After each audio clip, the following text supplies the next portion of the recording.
तो नमस्कार दोस्तों, मेरा नाम है सतीश और आपका स्वागत है माय लर्निंग जोन में। तो दोस्तों आज की इस वीडियो में हम गवर्नमेंट के एक ऐसी स्कीम के बारे में डिस्कस करने वाले हैं जिसके अंदर दोस्तों आपको अप टू 50 लाख का लोन मिलता है और 35% तक की सब्सिडी मिलती है। ये स्कीम का नाम है दोस्तों PMEGP स्कीम। इसके अंदर आपको इतने सारे बेनिफिट्स मिलते हैं। बट दोस्तों इसके बारे में हम आज की इस वीडियो में मतलब प्रोसेस के बारे में डिस्कस करने वाले हैं। अब मैं प्रोसेस इसलिए बोल रहा हूँ दोस्तों क्योंकि, और डिस्कस मैं इसलिए बोल रहा हूँ क्योंकि हम यहाँ पे ये डिस्कस करेंगे कि एक्चुअल में इस लोन का प्रोसेस कैसे होता है। क्योंकि दोस्तों आपने इस स्कीम से रिलेटेड कई सारे वीडियोस यूट्यूब पे देखे होंगे कि भाई देखो इस वेबसाइट से अप्लाई करना है, ऐसे करना है, बहुत आसान है, या मतलब यहाँ पे ये भरो, वहाँ पे वो भरो, सबमिट करो और आपका काम हो गया, एक बार बैंक चले जाओ और फिर जाने की ज़रूरत नहीं। ऐसे नहीं होता है दोस्तों, क्योंकि आप ही सोचो किसी भी बैंक से लोन लेना इतना आसान नहीं होता है। और ये तो दोस्तों गवर्नमेंट की स्कीम है, इसके अंदर आपको सब्सिडी भी मिलेगी। अब देखिए दोस्तों 35% तक की सब्सिडी, मतलब अगर आपका लोन 50 लाख का अप्रूव होता है तो उसमें आपको 17.5 लाख की तो सब्सिडी मिलेगी। अब इतना आसान तो नहीं होगा ना दोस्तों, इतना मतलब गवर्नमेंट की जो स्कीम है इसके अंदर लोन लेना इतना आसान तो नहीं होता है। तो दोस्तों यही हम आज की इस वीडियो में प्रोसेस देखने वाले हैं कि पूरा किस तरीके से रहेगा PMEGP के अंदर, और आपको उस प्रोसेस को फिर फॉलो करना है। अगर आप इस प्रोसेस को फॉलो करेंगे ना तो फिर आपको लोन लेने में काफ़ी ज़्यादा आसानी होगी। क्योंकि दोस्तों सिर्फ एप्लीकेशन से इसका काम नहीं होता है, मतलब आपका काम नहीं होगा, आपको और भी लोगों को कन्विंस करना पड़ेगा और कुछ अलग लोगों के साथ आपको मिलना पड़ेगा, तभी जाके आपका काम होगा। तो यही हम आज की इस वीडियो में डिस्कस करने वाले हैं। तो चलिए दोस्तों, छोटी सी वीडियो है, लास्ट तक ज़रूर देखना और आपको इस वीडियो से काफ़ी ज़्यादा इन्फॉर्मेशन मिलेगी दोस्तों PMEGP की, जो कि मैंने शायद यूट्यूब पे कई सारे वीडियोस सर्च करे बट मुझे वहाँ पे ऐसे वीडियोस नहीं मिले। जो यूट्यूब पे मतलब लोग देखने आते हैं दोस्तों वही दिखाया जाता है। तो इसीलिए हम आज की इस वीडियो में थोड़ा डिटेल्स में इस स्कीम के बारे में डिस्कस करने वाले हैं। तो चलिए दोस्तों वीडियो को शुरू करते हैं।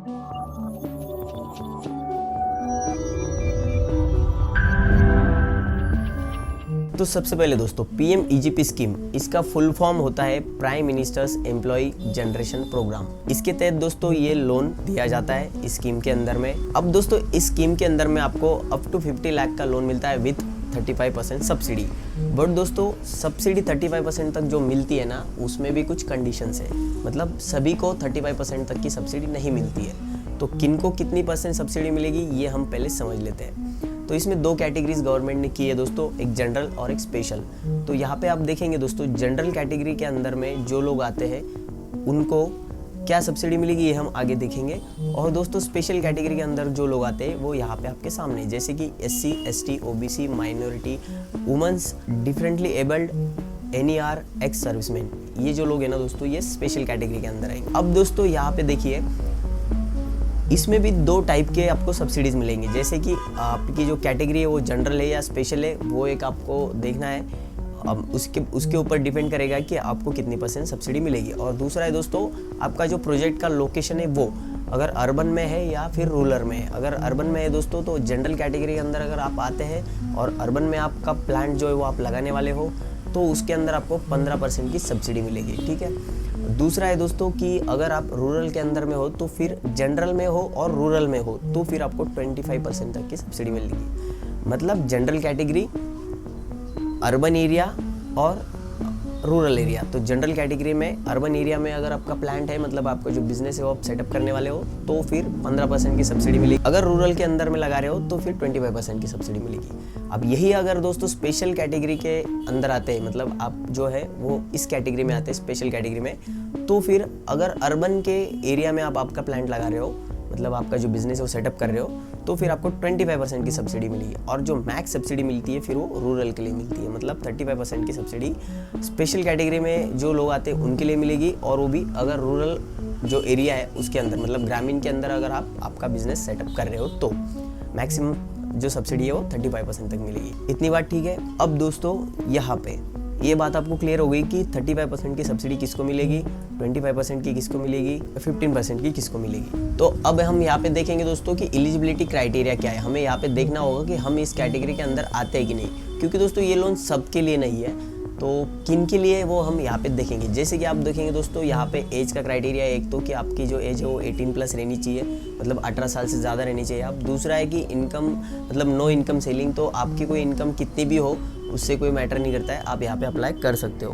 अब थर्ड पॉइंट है दोस्तों यहाँ पे प्रोप्राइटरशिप फंड ओनली, मतलब जो प्रोप्राइटरशिप है ना, सिर्फ यही लोग यहाँ पे अप्लाई कर सकते हैं, मतलब कि इंडिविजुअल्स, एक बंदा अगर काम करना चाह रहा है तो वो अगर आपका बिजनेस करना चाह रहा है ना अपना, तो वो अप्लाई कर सकता है। मतलब प्रोप्राइटरशिप होनी चाहिए। अगर आपकी पार्टनरशिप फर्म है, मतलब एक से ज़्यादा मिलके अगर आप लोग काम करना चाहते हो तो फिर आपको यहाँ पे लोन नहीं मिलेगा। अगली कंडीशन है दोस्तों कि आपका जो एजुकेशन है ना, 8 स्टैंडर्ड से ज़्यादा होना चाहिए, मतलब 8 स्टैंडर्ड आपने पास किया रहना चाहिए। तो ये जनरली होता है सबका। और दूसरा है दोस्तों, यहाँ पे सबसे इम्पॉर्टेंट पॉइंट ये है कि only for new startup project, मतलब ये सिर्फ नए बिजनेस के लिए यहाँ पे लोन मिलता है। मतलब आपका अगर पुराना बिजनेस है और फिर उसके लिए आप ये लोन लेना चाहते हैं तो आपको नहीं मिलेगा। अगर आप नया बिजनेस सेटअप करना चाहते हैं ना, तो ही आपको यहाँ पे लोन मिलेगा, तो ही आप यहाँ पे अप्लाई कर सकते हैं। और नेक्स्ट पॉइंट है दोस्तों यहाँ पे not for other scheme beneficiaries, मतलब गवर्नमेंट के अगर और कोई स्कीम में आपने लोन ले रखा है तो यहाँ पे अप्लाई नहीं कर सकते। अब दोस्तों अगर आप इस कंडीशन को फुलफिल करते हो, मतलब इसमें अगर आप आते हो इस कैटेगरी में, तो आप अप्लाई कर सकते हैं। तो इसके बाद में आपको क्या करना है दोस्तों, सबसे पहले तो आपको अप्लाई नहीं करना है, मतलब एप्लीकेशन सबसे पहले नहीं करना है। आपको क्या करना है, सबसे इम्पोर्टेंट पॉइंट है दोस्तों कि आपको सबसे पहले बैंक जाना है, बैंक से मिलना है, मतलब बैंक के मैनेजर से मिलना है और उनको आपका प्लान बताना है। आपको बताना है उनको कि देखिए मुझे PMEGP के अंदर में लोन प्रोसेस करवाना है, तो मेरा इस तरीके से प्रोजेक्ट है, ये बिज़नेस मैं करना चाहता हूँ। उनको आप प्रोजेक्ट दिखाइए, आपको प्रोजेक्ट कैसे बनाना है वो भी मैं बता देता हूँ। तो आपको क्या करना है, किसी भी CA से आपका प्रोजेक्ट बनवा के लेना है, जितने का भी आप लोन लेना चाहते हो, मतलब जैसे 5 लाख, 10 लाख, 15 लाख, 20 लाख, जितने का भी आपको लोन चाहिए। तो उनको एक आइडिया दीजिए कि देखिए मैं यार मुझे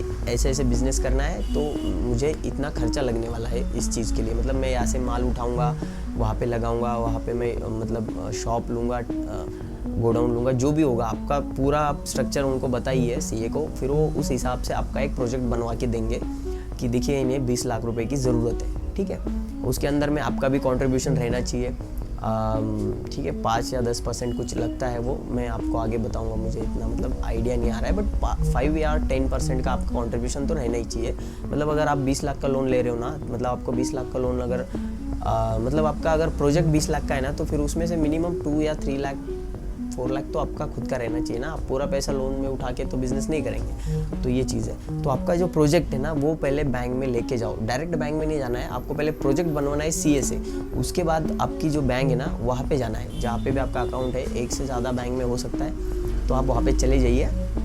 और वहाँ पे जाने के बाद फिर आपको बैंक मैनेजर से मिलना है, उनको आपका आइडिया दिखाना है, मतलब बात करनी है उनसे अच्छे से कि देखिए सर मुझे ऐसे ऐसे प्रोजेक्ट है मेरा, मुझे ऐसे ऐसे बिज़नेस सेटअप करना है, तो मुझे PMEGP के अंदर में लोन प्रोसेस करवाना है। तो उनसे पहले बात करिए, उनको पहले कन्विंस करिए, ठीक है।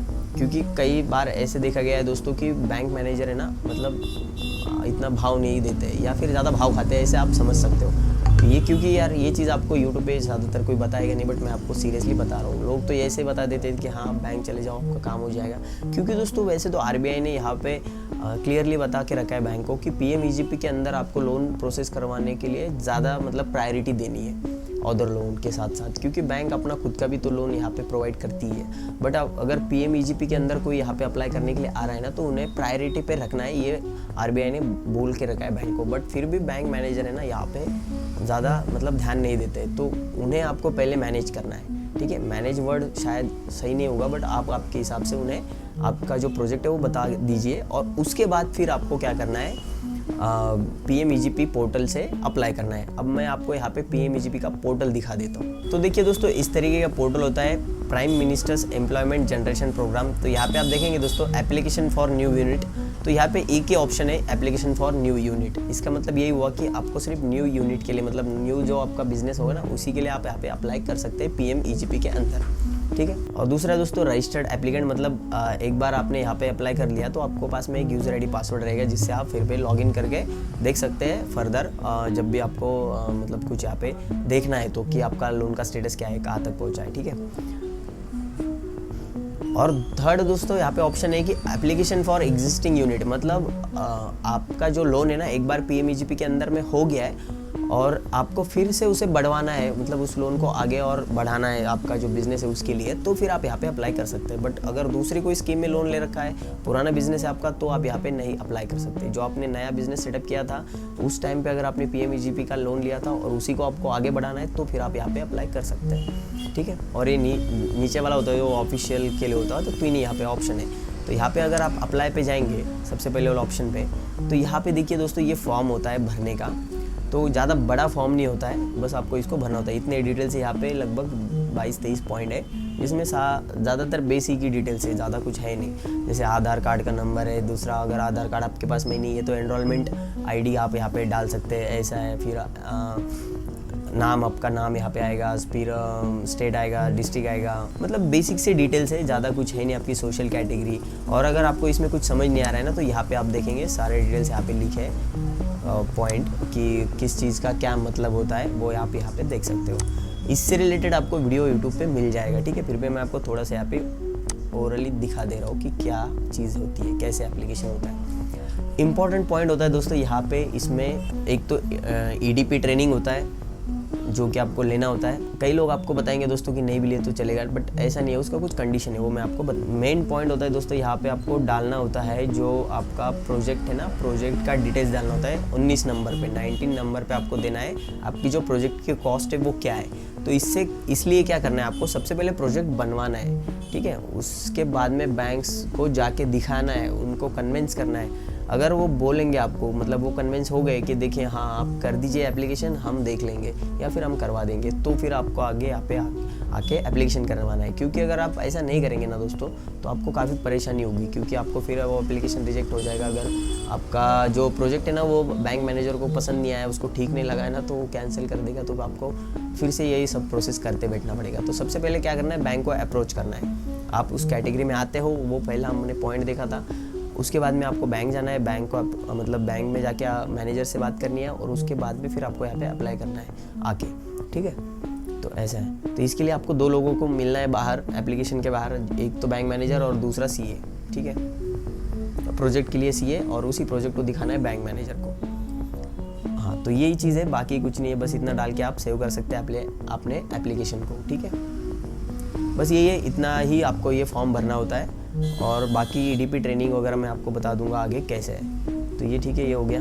अब दोस्तों जैसे ही आप आपका एप्लीकेशन करेंगे, इसके बाद मतलब आपने इतना काम कर लिया, और यही बहुत ज़्यादा इम्पोर्टेंट होता है। मतलब आपको प्रोजेक्ट बनवाना है पहले तो अच्छे से, और दूसरी बात है कि आपको बैंक मैनेजर को कन्विंस करना है, ठीक है। इसके बाद में अगर मैनेजर फिर आपको हाँ बोलता है कि आप एप्लीकेशन करवा दो, हम कर लेंगे, तो फिर आपको यहाँ पे आके एप्लीकेशन करवाना है। अब जैसे आपका एप्लीकेशन होएगा, मतलब आप एप्लीकेशन करेंगे, तो उसके बाद में जो आपका एप्लीकेशन है ना वो फॉरवर्ड किया जाएगा इम्प्लीमेंटिंग एजेंसीज को। अब ये इम्प्लीमेंटिंग एजेंसीज कौन कौन से दोस्तों, वो है दोस्तों KVIC, KVIB और DIC। इनका मतलब होता है दोस्तों, फुल फॉर्म होता है, KVIC का होता है दोस्तों khadi and village industries commission, दूसरा होता है दोस्तों KVIB का khadi and village industries board, और थर्ड है दोस्तों DIC, जिसका मतलब होता है, फुल फॉर्म होता है डिस्ट्रिक्ट इंडस्ट्रीज सेंटर, ठीक है। ये एजेंसीज दोस्तों इम्प्लीमेंटिंग एजेंसीज, मतलब इनके द्वारा ये सब रेगुलेट होता है, ये जो स्कीम है। अब उसके बाद में क्या होगा दोस्तों, इन इम्प्लीमेंटिंग एजेंसीज के पास में आपका एप्लीकेशन चला जाएगा। उसके बाद में 5 दिन के अंदर अंदर जो नोडल ऑफिसर है ना दोस्तों, वो आपसे कांटेक्ट करेगा, मतलब आपको कॉल करेगा, आपके साथ में डिस्कस करेगा आपका जो प्रोजेक्ट है उससे रिलेटेड, आप क्या बिजनेस करना चाहते हैं, कितने का प्रोजेक्ट है, क्या मतलब जो चीज़ें आपके प्रोजेक्ट्स में होंगी ना, जो आपने डाली होगी, उसी से रिलेटेड आपसे डिस्कस करेंगे, ठीक है। आपको 5 दिन के अंदर अंदर वो मतलब आपके साथ में डिस्कस करेंगे, ठीक है। अब उसमें वो नोडल ऑफिसर क्या क्या चीज़ देखेगा दोस्तों, उसमें वो देखेगा एक तो मतलब जो भी आपका फॉर्म है उसमें कुछ करेक्शन है क्या कुछ प्रॉब्लम है, वो ठीक करेगा, है ना। आपकी स्कोरिंग करेगा, स्कोरिंग से रिलेटेड भी मतलब आपको मैं दिखा दूंगा वीडियो किस तरीके से रहता है। अगर आप मुझे कहेंगे तो मैं कमेंट में, अगर आप कहेंगे तो मैं आपको बता दूंगा किस तरीके से होता है। कुछ ज़्यादा नहीं होता है दोस्तों, बस आपको मार्किंग होती है, कुछ पॉइंट्स होते हैं उनके सेलेक्ट करने होता है, और उसके बेसिस पे आपका स्कोरिंग होता है, ठीक है। मतलब आप कहाँ पे कितने दिन से रह रहे हो, किस टाइप का बिजनेस है, क्या जो चीज़ है उसके हिसाब से आपका स्कोरिंग होता है। और उसके बाद में दोस्तों वो ये भी देखेगा, निगेटिव लिस्ट चेकिंग करेगा, मतलब आपकी जो बिज़नेस है ना वो निगेटिव लिस्ट के अंदर तो नहीं आता है। जैसे कुछ ऐसे बिज़नेस होते हैं दोस्तों जो चल तो रहे बट वो ठीक नहीं माने जाते, जैसे कि तंबाकू बीड़ी वाला, दारू वाला, ऐसे कुछ जो बिज़नेस है उसके जो कैटेगरी है ना उसके अंदर तो नहीं आ रहा है, उसकी एक लिस्ट है, उसके अंदर अगर आपको वो बिज़नेस आ रहा है ना तो वो फिर आपका एप्लीकेशन रिजेक्ट कर सकता है। तो आपका बिज़नेस किस टाइप का है उस पर डिपेंड करता है, ठीक है। ये चीज़ नोडल ऑफिसर चेक करेगा। अब इस सब के बाद में आपका जो एप्लीकेशन है वो बैंक को भेजा जाएगा।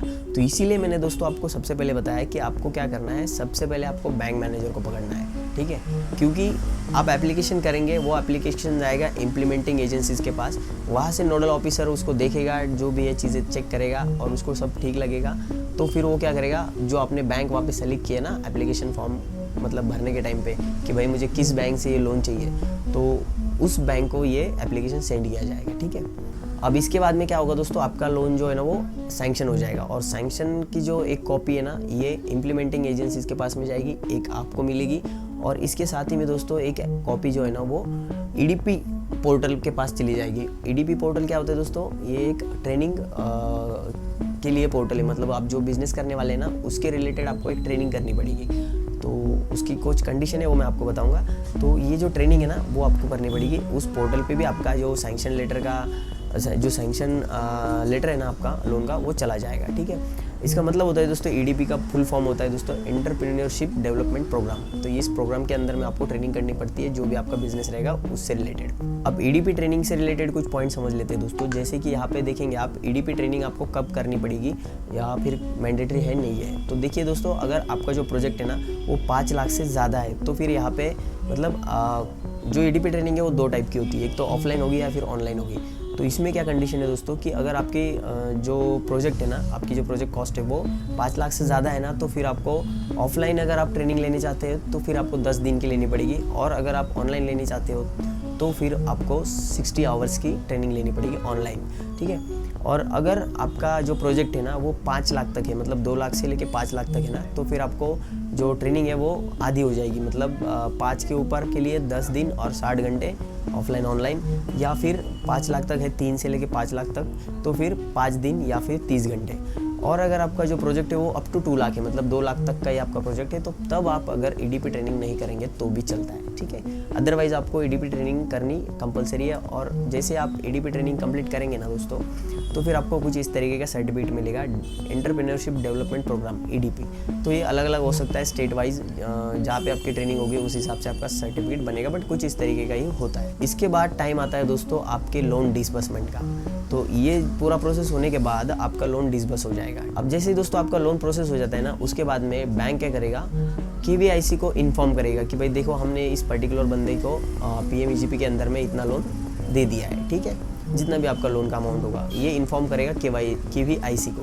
केवीआईसी को जैसे ही इन्फॉर्म करेगा ना दोस्तों, तो फिर केवीआईसी आपका जो सब्सिडी है ना उसमें जितना भी लोन है उसका जो परसेंटेज बैठ रहा है उसके हिसाब से आपकी जो सब्सिडी है वो रिलीज़ करेगा। किसको देगा, बट वो देगा बैंक को। तो जो सब्सिडी है ना दोस्तों वो आपको नहीं मिलेगी तुरंत, वो मिलेगी बैंक को। जिस बैंक से आपने लोन लिया है ना उस बैंक को मिलेगी, और बैंक को मिलने के बाद उसके बाद भी आपको 3 साल तक के लिए रुकना पड़ेगा सब्सिडी मिलने के लिए। ठीक है, क्योंकि दोस्तों ये जो सब्सिडी ना ये टर्म या फिर फिक्स डिपॉजिट के अंदर में लॉक इन होता है इसका 3 साल का।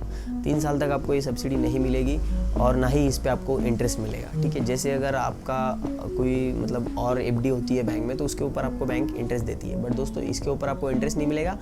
और दोस्तों इसमें एक बेनिफिट ये है कि जो आपका लोन है ना उसमें से जितने अमाउंट सब्सिडी का है उसको हटा के जो अमाउंट बचेगा उसी पे आपको इंटरेस्ट देना पड़ेगा। तो एक उसका बेनिफिट है, बट जो अलग से अमाउंट आपकी सब्सिडी की मिली है बैंक को उस पर आपको कोई इंटरेस्ट नहीं मिलेगा।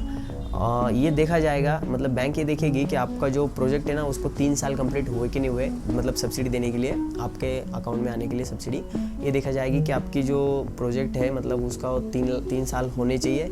और उसके साथ ही साथ दोस्तों जो इम्प्लीमेंटिंग एजेंसीज होती है ना उन्होंने और भी कुछ एजेंसीज को काम पे लगा के रखा होता है कि मतलब जिन जिन लोगों ने लोन लिया है तो विद इन 3 ईयर्स ना 1 से लेकर 3 साल के बीच में, मतलब 1 से लेकर 3 साल के बीच में आपका जो लोन हुआ है उसके अंदर में आपका फिजिकल वेरिफिकेशन होगा। मतलब वहाँ से ऑफिसर आएंगे जो इम्प्लीमेंटिंग एजेंसीज है उनकी तरफ से, या फिर उन्होंने जिन भी एजेंसीज को लगा के रखा है इस काम के लिए उसकी तरफ से कोई ऑफिसर आएगा, आपका फिजिकल वेरिफिकेशन होगा, बैंक को इन्फॉर्म किया जाएगा एक लेटर के थ्रू कि आप इस बंदे को सब्सिडी दे सकते हो। ठीक है, तो 3 साल के बाद में फिर आपको आपके अकाउंट में सब्सिडी मिल जाएगी। तो देखिए दोस्तों कुछ इस तरीके का पूरा प्रोसेस होता है पीएमईजीपी का जो लोन है उसका। अगर आपको ये वीडियो पसंद आई है दोस्तों तो लाइक कर देना, अगर चैनल पे नए हो तो सब्सक्राइब कर देना। मिलते हैं नेक्स्ट वीडियो में, थैंक यू।